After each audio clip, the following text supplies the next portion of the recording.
Okay, darlings, usually my videos are filmed at my office, but desperate times call for desperate measures. So I wanted to say some things as we are moving into the final topic for our final two essays. So on our Blackboard page, right, so if you click on explanatory and argument essay materials, you'll see our assignment calendar 3, you'll see the assignment sheet for these last, we're grading them as 2 essays. We're going to turn in a version and then build onto it the second version. I'll explain that. And then there's some of the grammar handouts because we'll be doing a grammar quiz in this unit.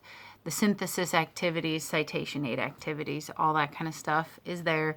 I put the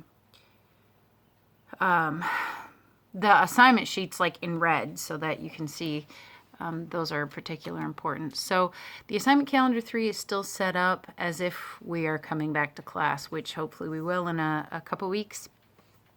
We'll see. So pay attention to those announcements that I'm posting on Blackboard saying, you know, when the due dates are.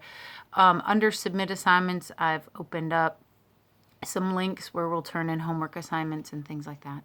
But first, if you get in there and you open up the explanatory synthesis and argument synthesis essays, the way this is going to work, instead of turning in a 5-page essay and then doing a whole new 8-page essay, what we're going to do is we're going to turn in a 5-page essay that's explaining a situation that's going to be graded, and then we're going to build a 3-page argument on top of it. So the whole essay at the end will be 8 pages, but you'll already have 5 of those written.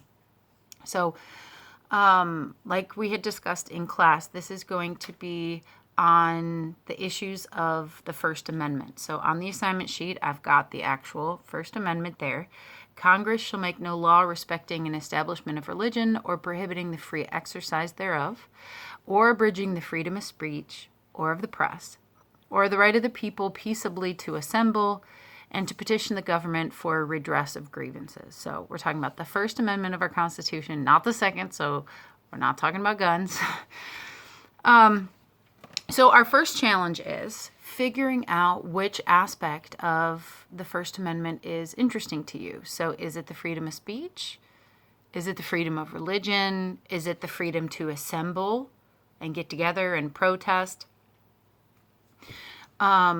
So what we're going to do is, like I said in the previous video, it is best to do some preliminary research. If you're just like, I don't know, people talk about it, but I haven't really paid attention. Do some preliminary research while you're stuck at home. Look for some of the current controversies. This can be something that's happening now, or this can be something in the past. And so like the topic selection part of this assignment sheet says you may want to focus on an overview of a controversy. So what is something that people debate about? Or take a historical perspective, show how this has evolved or changed. Or compare 2 situations to say, well, this is like this or this is not like that. And there's 2 ways you can handle this.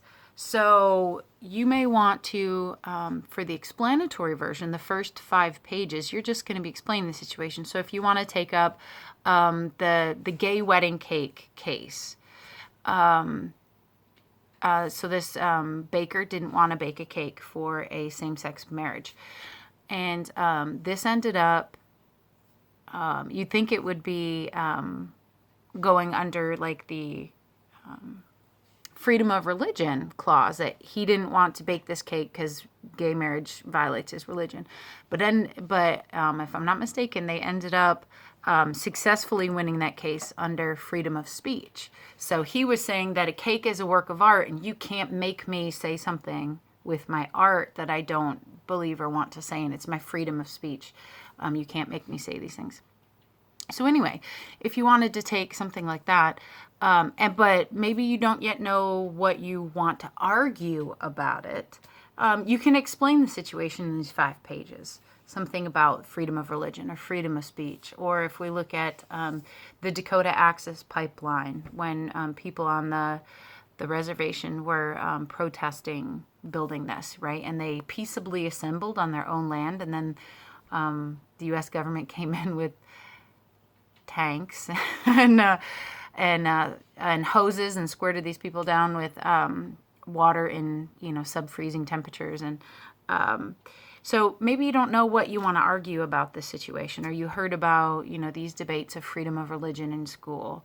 So you can first explain the situation in this first essay, and while you're doing your research and writing it, figure out what you want to argue about it. Or you may want to think of this backwards. While you're doing your research, you may already have a very strong opinion about one of these aspects, and you already know what argument you want to build onto it.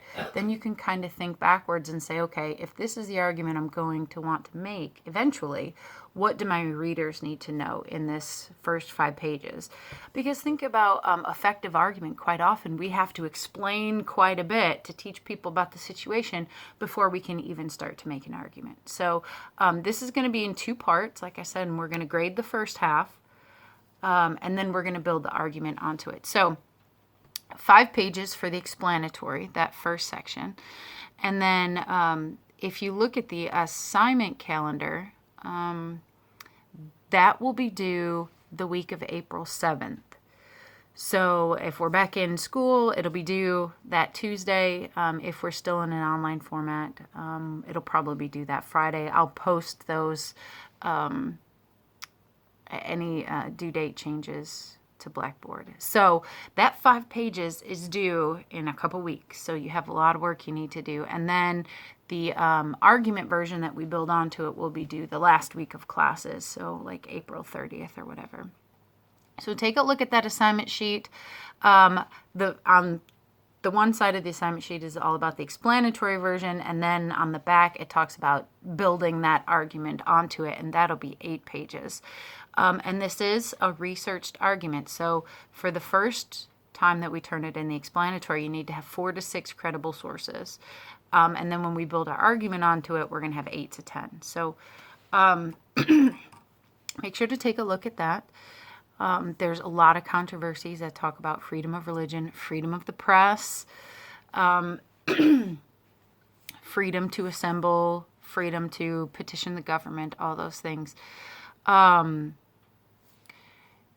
So if you don't automatically have something that you want to think about, just Google it, do some preliminary research, see what the current controversies are that might be interesting to you. So that's where we're getting started. I will probably post a video that talks about, okay, what is the synthesis thing? And we have a synthesis activity coming up.